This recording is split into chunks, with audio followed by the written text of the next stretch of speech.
কখনো খেয়াল করেছেন সিনেমায় ডাইনিং টেবিল ভর্তি খাবার দেখে কতটা লোভ লাগে?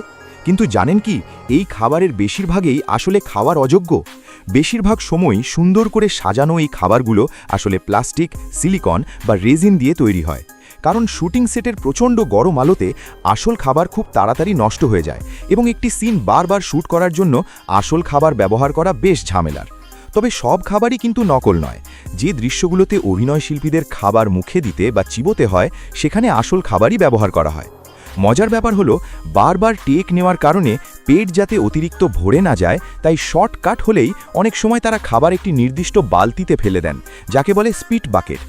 পর্দায় এই খাবারকে একদম ফ্রেশ আর লোভনীয় দেখানোর জাদুকর হলেন ফুড স্টাইলিস্টরা, যারা গলে যাওয়া এড়াতে আইসক্রিমের বদলে শেভিং ক্রিম বা চকচকে দেখাতে প্যানকেকের ওপর মোটর অয়েল ব্যবহার করার মতো নিপুণ কৌশল খাটান।